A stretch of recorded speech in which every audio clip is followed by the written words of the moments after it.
Okay, so welcome everybody to the December 2022 meeting of Los Angeles Audubon Society, public meeting here tonight, and want to thank everybody for joining and make a few quick announcements here before we get to our presenter. The first is that here in the end of the year is in fact our membership drive to get everybody who would like to be a member to join, people who are members to renew, and share the word as well. It's really easy to do. You can go to laaudubon.org and click /join, and there's a couple of links there. I'll put this in the chat. There's a couple of links there to be able to are old school. You can write a check. It's $25 to be an individual member. You can send us a check, or you can click through on the link and we have a fully automated online system to take care of your membership. And we love that people do that so that we can continue to offer basically all of our programming free to the public. That's our bird walks, the open wetlands at Ballona Wetlands, all the conservation work that we do, the education work, Christmas bird counts. These programs all have expenses associated with them, and it's our members that provide that, chapter members that do that. You also, incidentally, become a member of LA Audubon by being a member of National Audubon in a set of zip codes that are assigned to us. We love that as well, and we do get a small amount of funding from National. But the chapter memberships are the things that really help us stay heading forward. So appreciate that if anyone can. Second thing I did want to mention is that it is Christmas bird count time, the longest running community science project, I think probably anywhere. And there are a couple coming up on the 17th and 18th. Put a link in there to, if you are interested. The 17th is the Antelope Valley count, and Nick and Mary Freeman are leading that, and they promise brownies to everybody at lunch. If you would like to join that, homemade brownies from the Freemans if you want. And they do need some folks, even folks who just want to be scribes and write things down while other people watch. Go ahead and click through on that link, contact them. There's a phone number and an email to contact them. That's on the 17th. On the 18th is the Malibu count. And then in the new year is the Los Angeles count proper. Dan Cooper is coordinating that. There's instructions for all of these on at that link, anyone who's interested. So with those two announcements, I want to continue on our theme of bird-friendly sort of cities, bird-friendly neighborhoods, bird-friendly communities. We've had some talks about the different kinds of plants and native plants and how they provide habitat. And we wanted to continue on that theme and talk tonight about tree care and tree care for birds. And so we've invited Ryan Gilpin from Tree Care for Birds, and who is a consultant in Portland. And you can get your share started, and want to welcome you and thank you for talking to us tonight about this really important issue to us here in Los Angeles. Great. I think I'm just about set up. Does that all look right on your end? Looks perfect. Great. So yeah, my name's Ryan. I'm here from Tree Care for Birds to tell you all a little bit about what we've been working on and see if there's any ways that we can work better together. So I'm just going to dive into a little bit about myself and sort of weave together a little bit of the story of tree care for birds and the tree care industry, try to give you a little bit of an idea of what's going on. I imagine with both of our roots being in Southern California, some of you have heard some of this before, but likely none of you have seen my beautiful, amazing artwork from when I was 5 years old. I grew up in a very unusual horticultural family, so I essentially only drew trees. My dad ran a company that was mostly native grass seeds, native wildflower seeds, things like that. My mother was a consulting arborist, and so I drew a lot of trees, and I always thought about trees as the place where the wildlife lived, so they had to have cavities in them for the birds and other wildlife to live in. As I became a certified arborist, a consulting arborist, I maintain this vision of this is what I think of as a tree, as a home to wildlife. if we fast forward a few years, my master's degree is in international nature conservation. So here I am in Germany studying the gray partridge. We also studied woodpeckers there, and then I studied birds down in New Zealand as sort of these conservation icons and started getting that idea. I was planning on working for a environmental nonprofit, but back in 2011, none of them seemed to want to hire me. So I started working for my family businesses, and it really took off with my mother's company. It was called Hort Science back in the San Francisco Bay Area. I started collecting a lot of data on trees, and I came in with some skills like GIS mapping, data analysis, writing, things like that, and it ended up being a pretty good fit for me. So you all likely have never heard of Nelda Matheny, but she was my mother, and she's sort of a big name in the tree world. She literally wrote the arboriculture book as well as all these other books here, and really has made the industry a better place. She sat on several boards and sort of ran the industry in a variety of ways and gave presentations. And so when we worked at Hort Science, especially as her son, we were expected to do those things as well. And so one of my coworkers, John Leffingwell, was president of the American Society of Consulting Arborists. And here is one of my coworkers, consultant Mary Ellen Bell, training arborists in how she does soil moisture readings to decide if there's enough moisture in the soil for the trees to be healthy in those landscapes. And so I started working more and more at this company and thinking about, hey, well, I'm going to need to be involved in these things, but I don't know what I'm going to do. How am I going to be involved in that? What's going to be my way to contribute to the industry? And then, unfortunately, the Oakland Post Office hired a tree care company to prune some ficus trees that were, the problem was that herons living in the tree were making a mess on their trucks. And so they went up there, they started cutting things out. Baby herons were falling on the sidewalk, and some Golden Gate Audubon people walked by and called the police and shut them down and scooped up the birds and brought them to the Wildlife Rehab Center. It was a big deal.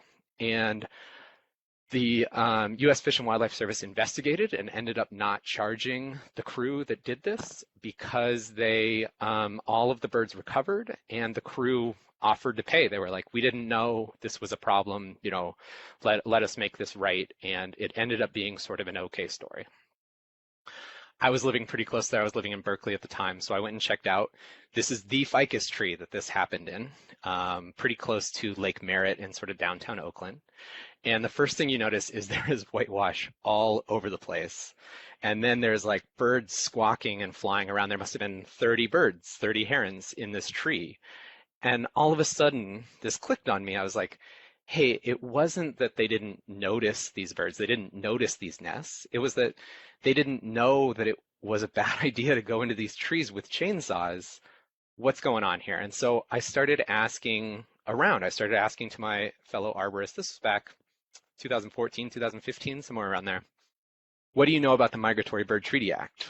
What do you know about practices to try to protect birds while while we're up there pruning and doing different things in these trees? And the main response I got was like, the what now? And so this was like my moment. I had my mother had sort of charted out this pathway for how you can stake out a role and change an industry. And so I followed that. I joined the Golden Gate Audubon Society. I was already a member, but I joined their East Bay Conservation Committee. And because I had industry connections, I looked up who was on the American National Standards Institute committee for the tree care industry. Some of the most important documents in the tree care industry are what's called the ANSI A300 standards. And so these cite out pretty specifically what you're allowed to do, supposed to do, should do in caring for trees. And so we wrote to them. We said, arborists don't know what the Migratory Bird Treaty is. This is going to keep happening. We need to do something about it.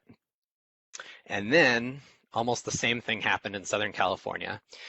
You all likely are more aware of that incident or whatever. It was not a tree care company. It was a demolition company involving construction, and it was worse in that some of the birds died. But this really spurred on some action in Southern California. So I ended up flying down to Southern California for the first Tree Care for Birds meeting. We didn't know what we were calling it at the time. We just were a group of people who were interested in trees and birds and wanting to do something about it. We were arborists and municipalities and wildlife agencies and wildlife biologists and wildlife advocates all together in one room talking about, hey, what's going on here? What are we going to do?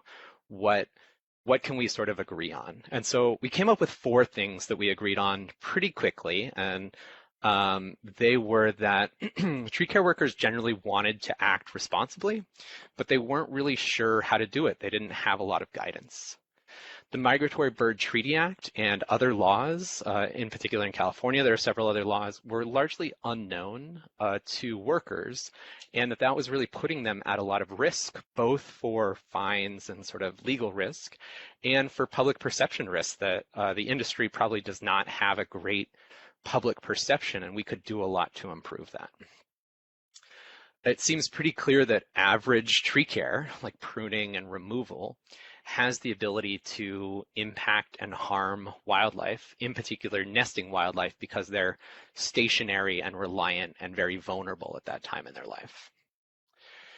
And that there was a lot of simple advice out there, such as avoid trimming trees during the breeding season, and that this would both was sort of not enough to protect the wildlife out there, because in particular in Southern California, depending on what you define the breeding season as, there's essentially year-round breeding. You can find hummingbirds and owls and other species that are going to be breeding all of the time. And so it wasn't adequate to protect them. And also if it was done at a large enough scale, it would totally decimate our industry. We really couldn't function as professionally as we function today if we were only allowed to work for 6 to 8 months a year, depending on what you establish the breeding season as. So we set out and we did a couple of weird things at the beginning. One was we wrote a charter, which I didn't really understand at the time, but ended up being really successful and important for us.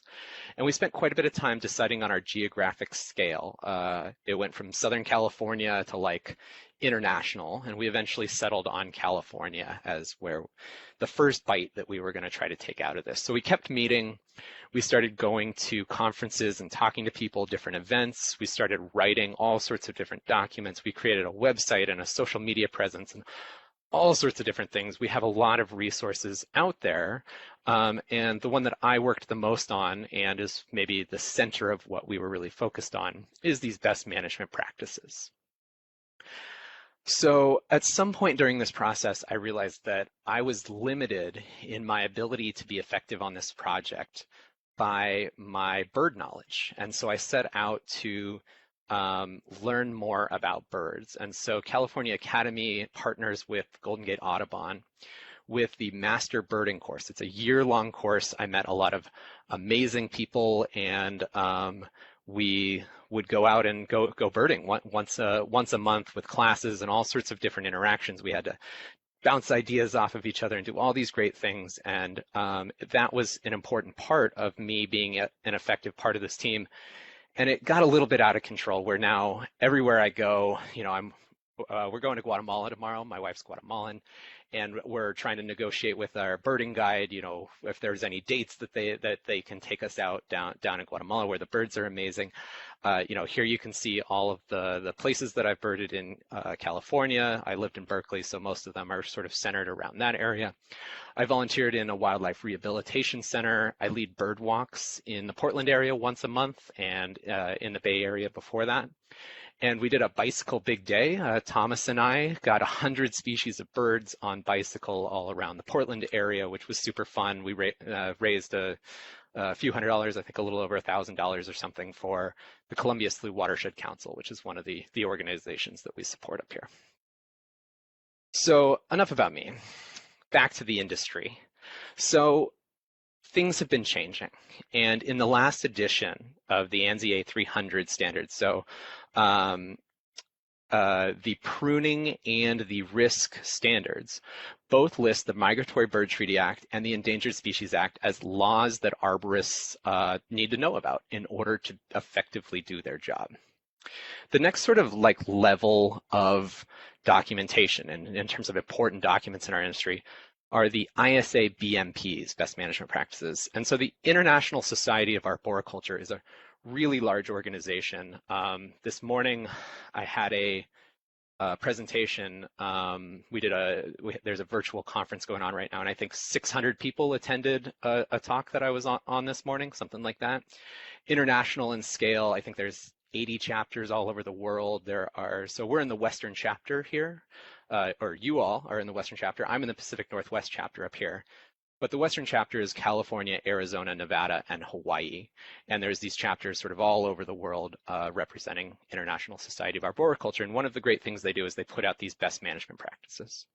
And so, as you can imagine, this is largely about trees, but I'm going to pick out a couple of things about wildlife that are in here, where it says arborists should be aware of national and local wildlife regulations. We like that. And then it has sort of two things here of when pruning during the spring and summer, check trees and shrubs for signs of wildlife nests. And inspections should include signs of wildlife nesting, right? So it now tells every arborist on every project that they should be out there inspecting for nesting wildlife, and that this is an important thing to do. Well, this is great to have like a couple of sentences in this document. We sort of envision our best management practices as being the next step, right? Where the standards say follow the laws, the BMPs say do inspections, and then our BMPs say, hey, how do you do those inspections? What do you do? What are you looking for? What are sort of our approaches, right? The same thing is true from a wildlife habitat point of view. I think of these topics as pretty different, although I know not everyone does. But the standards, the pruning standard, has an objective of managing wildlife habitat. And then the pruning BMP says if one of the objectives is to maintain or promote wildlife habitat, not all dead, dying, and decaying branches should be removed, right? The idea that you might have snags, you might have some decaying branches that could be excavated by woodpeckers for cavities and homes inside these trees. And then it goes on in the risk BMP to give arborists some practical advice about how to do that. Consider the height of the snag and compared to the targets. We should monitor these over time. They're not going to be stable forever. We want to be keeping an eye on them. And if we know how they died or things about that species' root decay profile, we can give better recommendations and manage them in a better way. Now, I've heard that the new risk assessment manual has more wildlife information in it. The previous version that I read had about 2 pages in it. And anyway, so I think that there's always been wildlife in our documents, and we're seeing more and more and more of that, and more ability for arborists to operate in really great ways that I think are going to be important for having more wildlife in our urban forests in the future. So one of my co-authors on the best management practices is Corey Bassett. She's getting her PhD at the University of British Columbia right now, and she's studying sort of how do we make decisions about trees to from an urban forestry perspective, from a big perspective, to optimize environmental services, right? Habitat value being one of them, but also carbon sequestration and cooling and mental health benefits and all of these things that these trees provide. And so she is working right now on a MOOC, right? I don't know, I always forget what that stands for, but a massive online something course, whatever it is, through this thing called U-Forest. And so there's lots of opportunities for people to learn more about urban forestry, to be able to, connect these dots a little better. People who know so much about birds, learning a little bit about urban forestry can really make us very effective partners. I believe this one's more or less designed for a European audience, but it shouldn't be all that different from one another. But Corey's doing lots of amazing things. She wrote up this paper that we published in Arboriculture and Urban Forestry, where we basically told sort of the story I'm telling today in a very scientific way to try to get scientists. This is in a peer-reviewed journal, Arboriculture and Urban Forestry. We have a few urban forestry focused journals where scientists are out there sharing their research and we're learning all these important things. And so we wanted to get some information out there, encouraging scientists to do more and try to collaborate better with us by publishing this paper. And so that was sort of the idea of that. Corey's also involved in the new arborist certification study guide. So all certified arborists who are being certified in the next few years here are going to have test questions about the Migratory Bird Treaty Act. There's going to be information about wildlife in the study guide and on the test. And so this whole new generation of certified arborists who knew things that I didn't know when I took this test 10, 12 years ago, whenever that was. Now, every community has its own goals, but almost every community I look at has wildlife habitat as one of its focuses, right? So if you go to Streets LA, they have this big mission here, and all the way down here, it says habitat for wildlife is one of the important things about urban forestry. And it's rare that I look up somebody's mission statement or something, and it doesn't say somewhere in here something about wildlife habitat.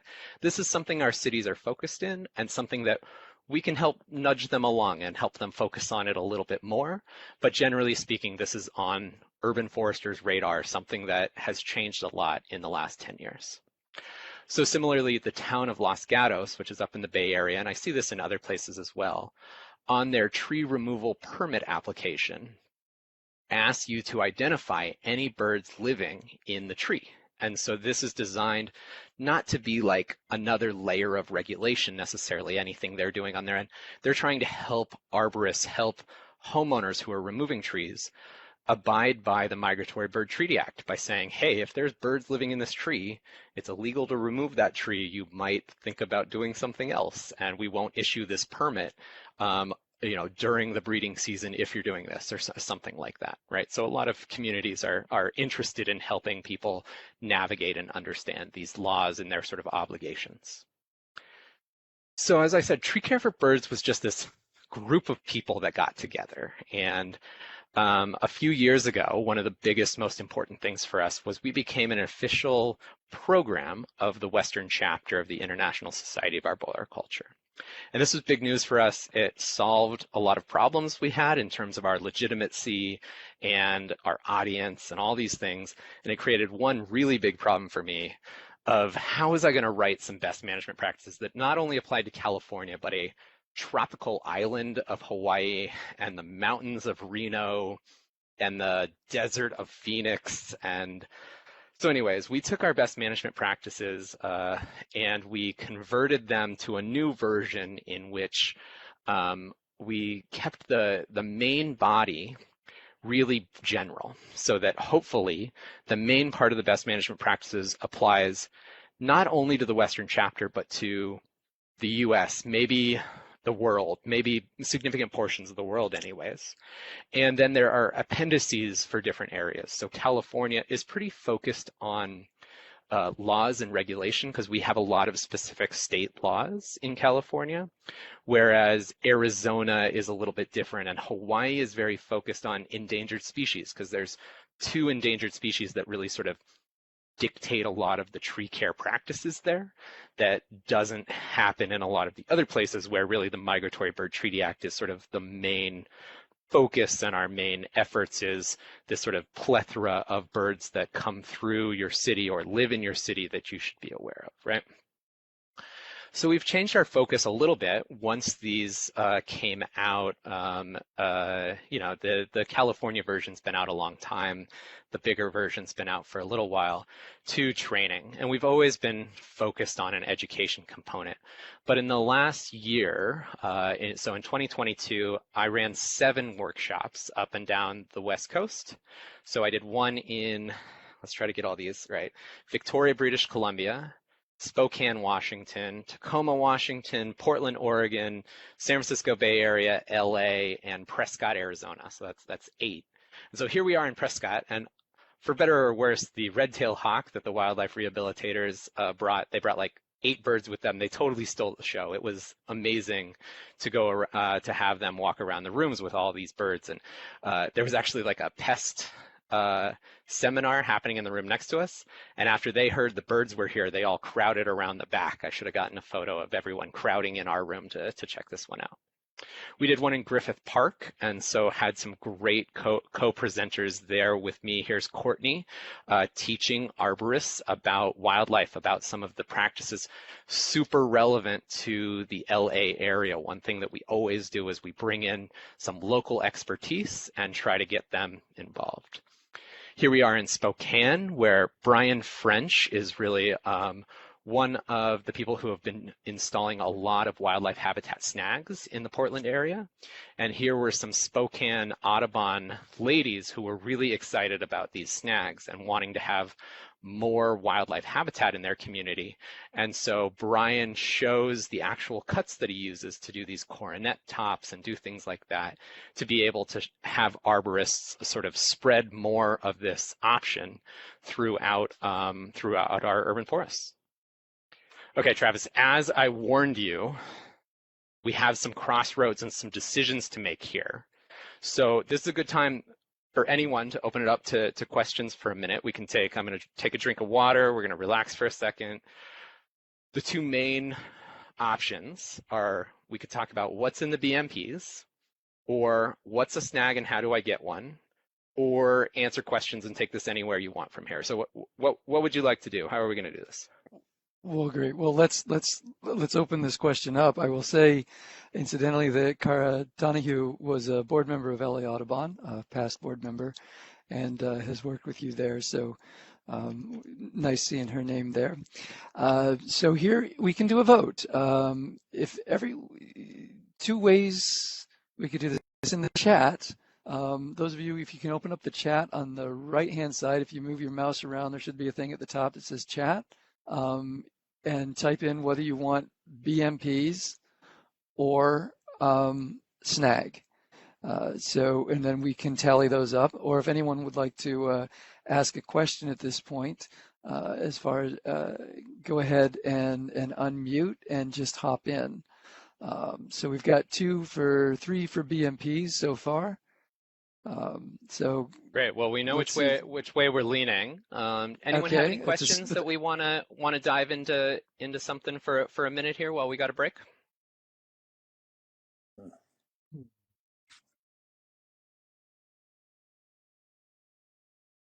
We have 2 snags and 3 BMPs. Votes getting closer. This is the problem with early voting systems. It's hard to know how it's going to catch up later.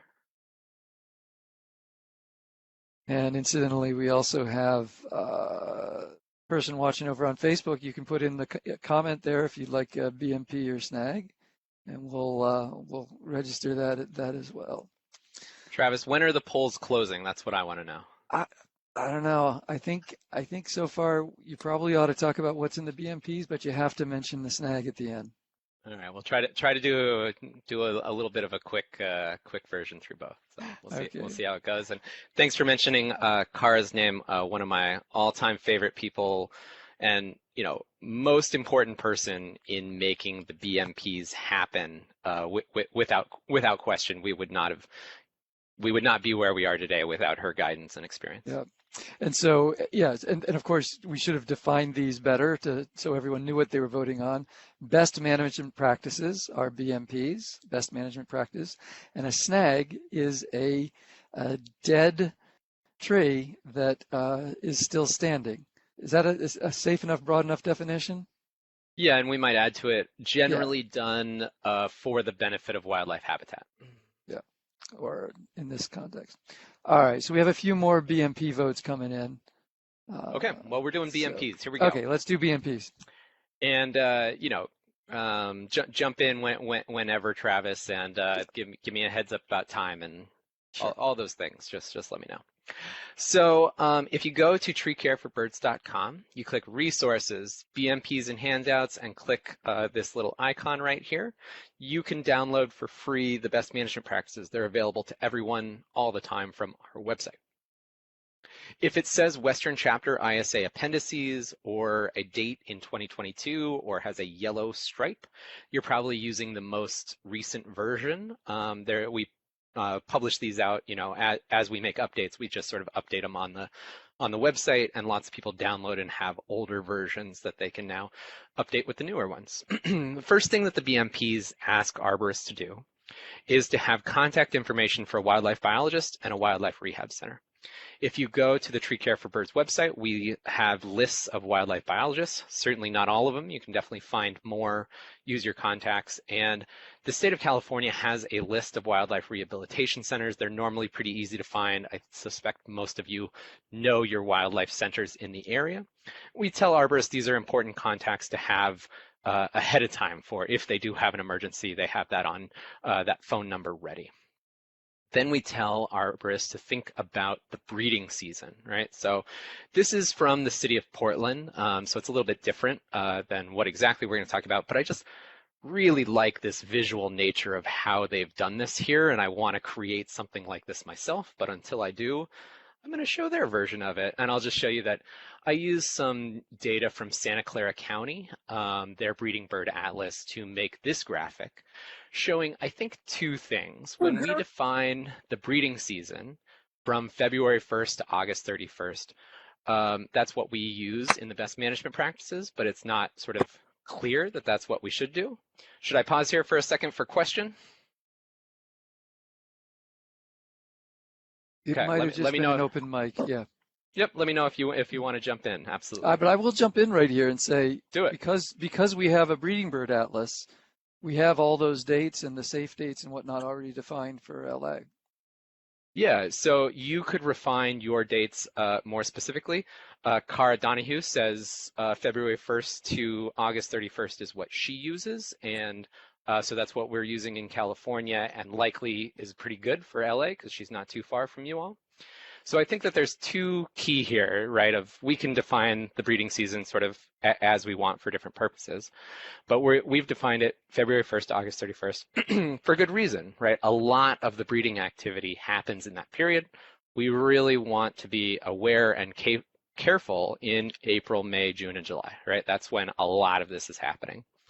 And that even in the Bay Area, there is breeding happening year round, right? You might find a nest in December, in January, in some other month. And so we want to be aware all of the time, but really aware during those important months, right?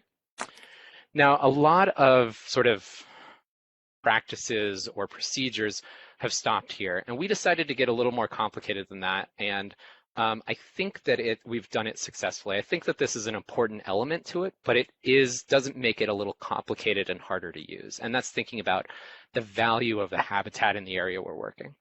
So if you're working in this area, there's no reason to go remove any trees in here. You should just tell them not to do that. But if you're doing it, we're working in an area, within or adjacent to water bodies, riparian vegetation present. This is clearly a sensitive habitat. And there's lots of other sensitive habitats throughout California that look lots of different ways. But if I've never worked on a job in a riparian area that didn't already have a wildlife biologist on the project involved. We could ask them for advice. So I think that this is somewhat of a non-issue in California. You're talking to a wildlife biologist at this point. But if you're working in an area like this, maybe a wildlife biologist wouldn't be involved. Maybe you would be looking around and you say, well, there's low impervious surfaces, there's high plant species diversity and structural diversity, there's abundant wildlife present, but there's also some high human use and we're maybe far from water bodies, but overall, we think that this is a high habitat value right here, right? And then if you look at my average job site of a Costco parking lot, we're pretty confident that this is a low habitat value area. And what's significant about that is twofold. It's like we think we're less likely to find nesting wildlife here, nesting birds here, but it's not impossible. We will definitely occasionally find some nesting birds in these locations, but also it's pretty easy to find them. There's not a lot of places to hide here. And if you go and look for these nests, we think that we're pretty successful at finding the nests that are in these areas. So then we take our breeding season and our habitat value and we put them together to come up with what is an appropriate level of training. And so to work in the non-breeding season in a low habitat value area, you should not find active nests there very often. We think a 12-minute video on our website is probably pretty good. We got awareness training videos there. to work in the breeding season in a low habitat value area or in the non-breeding season in a high habitat value area, we'd like you to be a wildlife trained arborist, maybe a single day workshop, maybe some other experiences or something else that you're bringing. And then for a lot of these other times, which we don't think happen very often in an urban forestry context, we're relying on wildlife biologists. And this is sort of, the synthesis of our approach here. And we had to do quite a few things in order to make this work, such as define what the heck a wildlife trained arborist is. And so we just made up this definition, sort of iteratively with many different people involved, but somebody with knowledge of wildlife protection regulations, determining habitat value, conducting pre-work nesting inspections, identifying signs of nesting wildlife, determining if nests are active, responding to wildlife emergencies, and contacting wildlife biologists. So this is what we train in our workshops. When I said we've trained hundreds of arborists up and down the West Coast this year, this is basically the agenda and what we're trying to do. And so we get them out there looking for nests, looking for signs of nesting wildlife, and we tell them, hey, this is what we're really trying to find, not just this American robin cup nest that everybody is thinking of when they think of a nest, but all the different nests it might be. Arborists are pretty familiar with cavity nests and woodpeckers and maybe big platform nests that are up in the top of the trees. But a lot of them, may not be thinking of pendulous nests, although in Southern California, you have a lot of pendulous nests. Everyone's seen those. And then the scale and the different types and the scrape nests on the ground and all the sorts of different nests that we might see, right? We tell arborists they might be way up high in trees, way on the ground, anywhere in between. Once we've found an active nest or a nest that we think might be active, we want to line that up with what we're planning for our work, right? What is our tree care activity that we're doing? So let's say we found this active nest here, and our plan for the day is to either remove this branch or this tree. How do those line up, right? We will definitely be impacting that nest. We are definitely going to reschedule that work. We don't really have a lot of other options. Now, if we're removing these palm trees way back here, we probably don't even know that this nest exists, right? Let's say it's hundreds of feet apart, and we're, did our inspections in those areas, then we're pretty unlikely to impact that nest, right? And so depending on what we're going to do on the day, that could change what finding a nest does, how we're going to respond to that. The most difficult scenarios are things like, well, what if we're pruning a branch in the same tree, but not the branch that the nest is in? What if we're removing a shrub underneath? What if we're removing the snag nearby? First of all, we're going to tell our client there's no reason to remove that beautiful snag right there. That's great wildlife habitat, and it's not endangering anyone right there. And the answer is, I don't know. This is what wildlife biologists bring to our projects, that arborists do not know what of these things is safe to do and what is not safe to do. And so in these scenarios, we're still going to be going back to our clients and say, hey, I don't think I can remove that branch in this tree without disturbing this nest. So let's reschedule for a few weeks from now. And if the client or somebody else, whoever's involved in this project, says, hey, this work really needs to happen this week, then we say, hey, why don't we contact a wildlife biologist, have them come out here, have them give us some guidance and tell us what can we do, what is possible, because I don't know. And that's really the best case scenario and the best role that we have for wildlife biologists on our types of projects. And what wildlife biologists typically do is they recommend some sort of no activity buffer, or they'll monitor the individuals inside that nest to see how stressed they are as we go inside that buffer. And so the best management practices have these pretty big buffers built into them. That's what we think is, this is actually bigger than what we were hoping for, but through our negotiation with U.S. Fish and Wildlife, this is what ended up in the best management practices. So for example, for a golden eagle, it says we should give them a 1 mile buffer. And we can compare that to like a mourning dove, which would maybe have 100-foot buffer, something like that. So we're really talking about very big areas. Going and pruning a branch out of a tree with a nest in it is typically not going to happen. Okay, so that was a quick view of what's in the BMPs. What do we tell arborists? Any questions, anything we want to do before we dive into snags? What do you think, Travis? Well, let's open it up. What do folks think? You can put questions in the chat or you can unmute.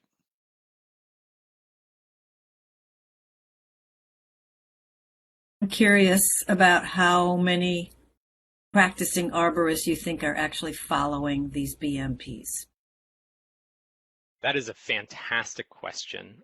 I think that the BMPs, these best management practices, are not designed to be strictly followed because they're too broad to make sense in a practical way.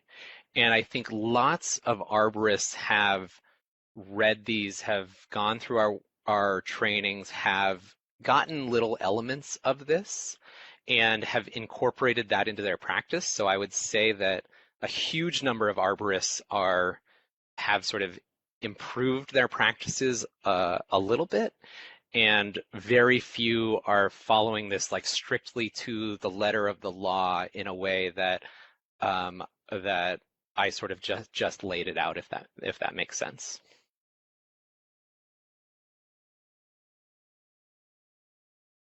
And can you mention maybe, because you're a consulting arborist who writes the reports, makes the recommendation, et cetera, not the person with the chainsaws, as you told me earlier.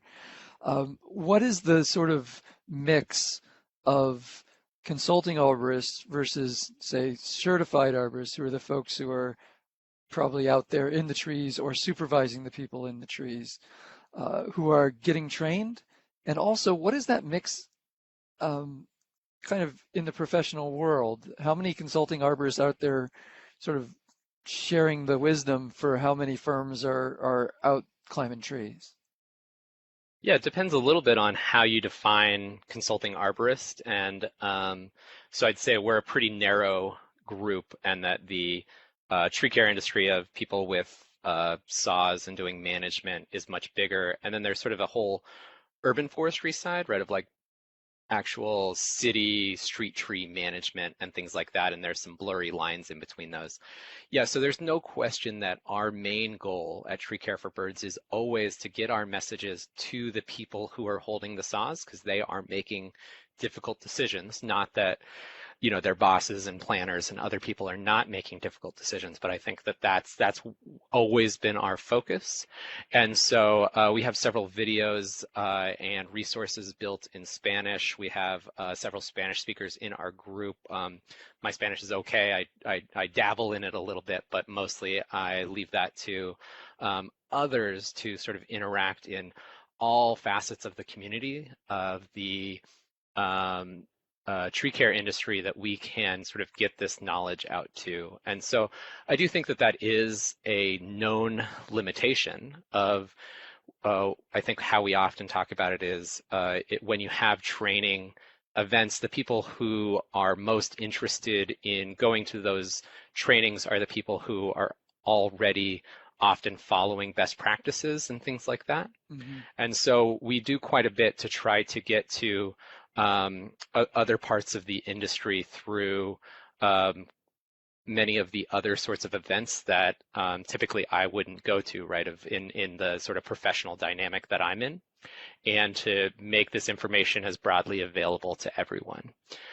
And so I think that it'd be interesting to hear more about it. We were just talking with the president of the Western chapter as to, should this be a certification, or should it be something where we can track it a little more and know who's gone through it and who can sort of publish it as something that they have, and should we survey our crowd to see who in it wants more or has done it already or things like that. And so the future, I'm not sure what the future holds for Tree Care for Birds. I recently became the chair of the organization. I'd sort of been primarily focused on getting technical information out there, and I'm now a little bit more broadly focused in trying to do things Hmm. like this and get as much information as we can out there to everyone.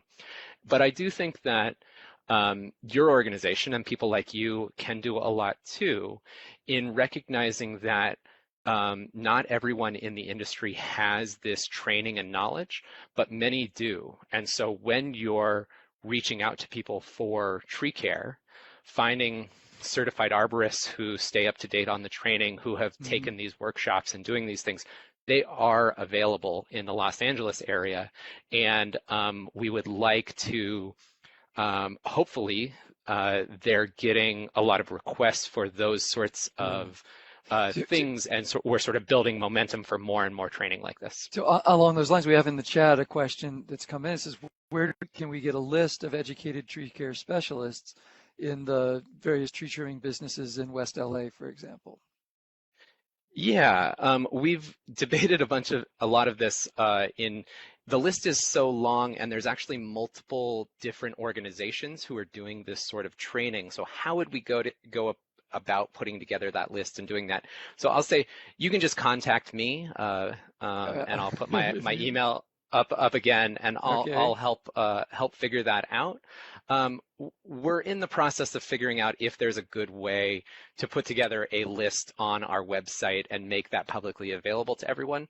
Yeah. Um, it's hit some pretty significant stumbling blocks. It doesn't seem like it would be that hard until we start Yeah. getting it out. But Sure. anyways, contact me. I'll help Right. figure that out with you. Yeah, because other folks from other areas are interested as well. And so you just volunteered yourself to get a couple of emails there. So how would you apply, this is from Celeste, how would you apply a BMP analysis in an area to be redeveloped for medium high density multifamily housing?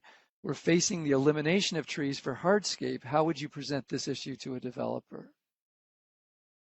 Yeah, so in general, what we're talking about today is mostly about protecting nesting birds in the very narrow window that they have eggs or young in the nest, right? Adults are very good at flying away, avoiding tree care, avoiding most of this, right?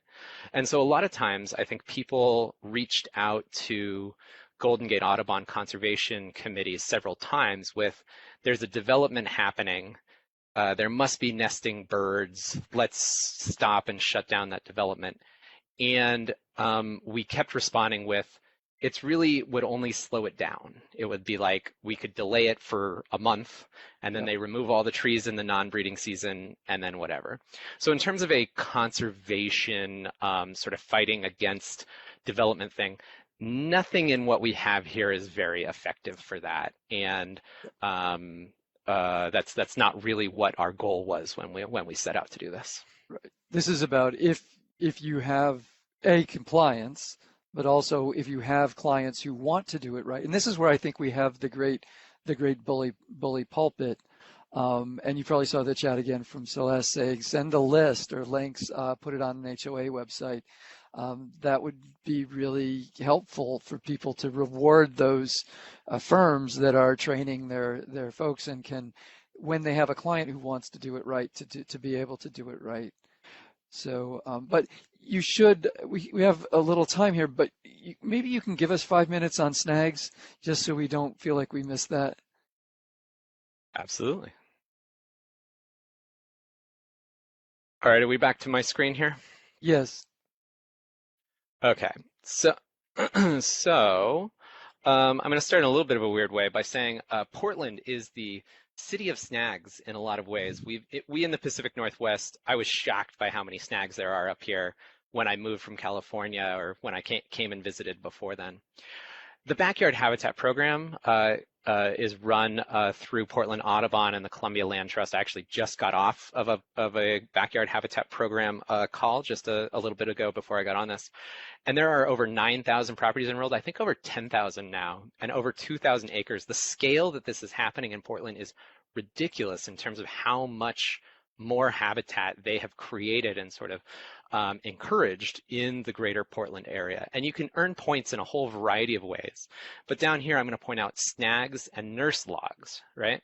And I've been told back last year that there were over 1,200 properties that have snags and nurse logs earning points for people in this system. And so nurse logs are relatively easy, right? We're just talking about down woody debris that you could add to your landscape in a whole variety of different ways to earn points and to improve the wildlife habitat of your yard, because so many of our spaces don't have much down woody debris. If you look at the urban forestry literature, or sorry, the traditional forestry literature on wildlife habitat, the two main things they always mention, down woody debris and standing dead trees. So these are both standing dead trees that are in Portland, in areas where arborists killed the tree, did these sort of cut tops and left these branches here for wildlife habitat, thinking about how tall should they be so they'd be unlikely to hurt anyone or maybe get monitored over time. And so these are, big successes, and we think that they're really important for a whole variety of reasons, but really for secondary cavity nesters, this is just huge for them in our urban areas, and I think that that's one reason we have so many black-capped chickadees around Portland. So just thinking about some opportunities here, we have this big tree under power lines. This tree is removed every day of the week, all over the place, and finding a way to not only have this sort of ability for woodpeckers to go in and excavate this and create some cavities in there, having some down debris on the bottom here, and we're actually insetting cavities into these snags using chainsaws, and I'll get to that in a minute, some of the more advanced things that we can do. So you could have a flat top, or sort of medium advanced is these sort of Bart Simpson haircut, right? But if you go out there and you look at failures in nature, they don't look like that. They look like these sort of jagged tops.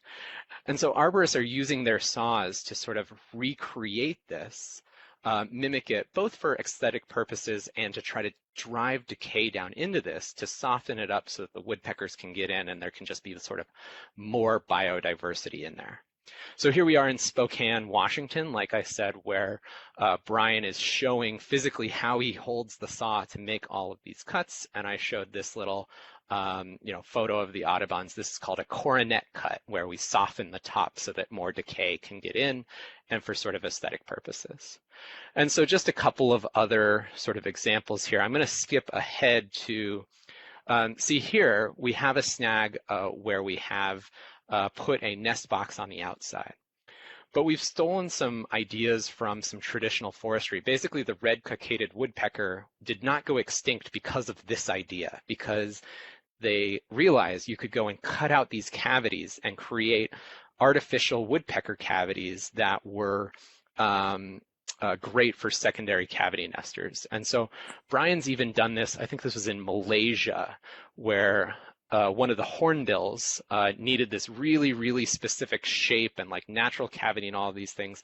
And so this is one that he created there and sort of shows his cuts.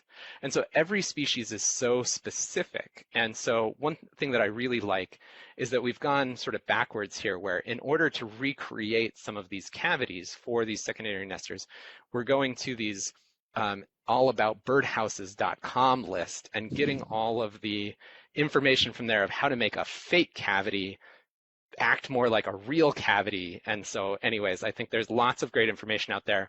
Just know that if you go and start cutting, it's not going to work. You got to like have a real plan for this. And that's something on these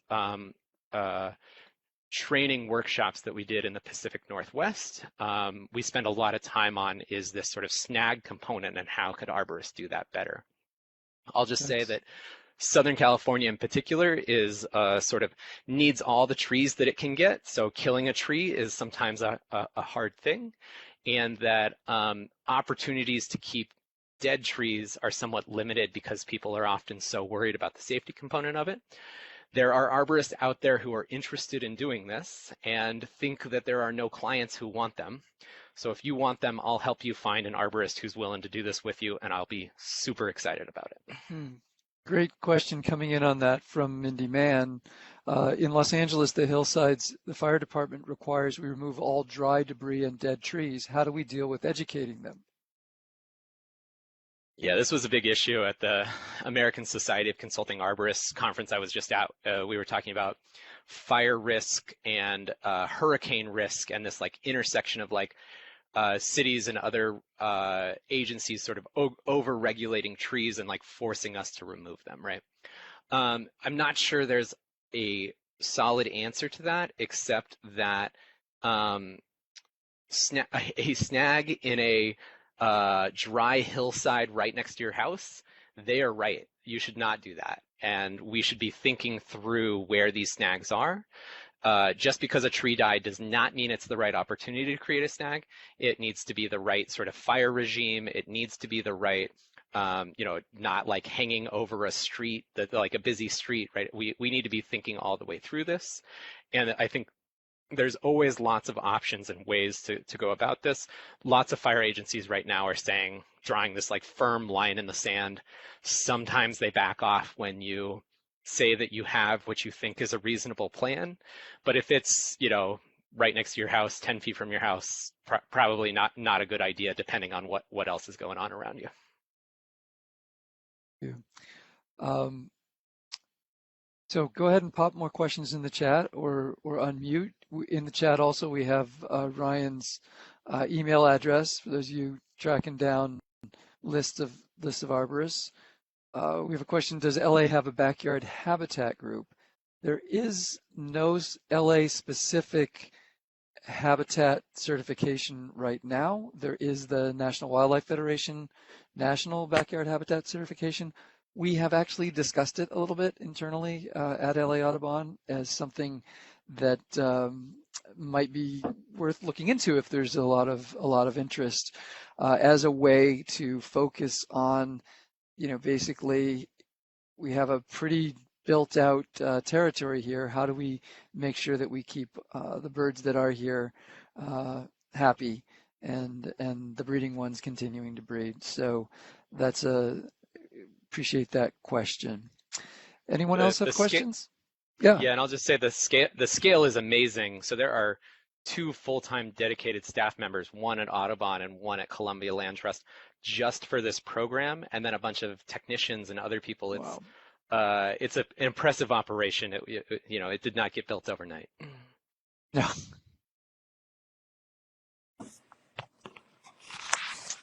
All right. Anyone else? Well, good. Well, let me thank you so much, Ryan, for making the time for a second presentation in today's schedule. We really appreciate you sharing all this with us, and I think we've found some resources, both Tree Care for Birds and of course your website as well. So thank you, and we'll end the broadcast at this point.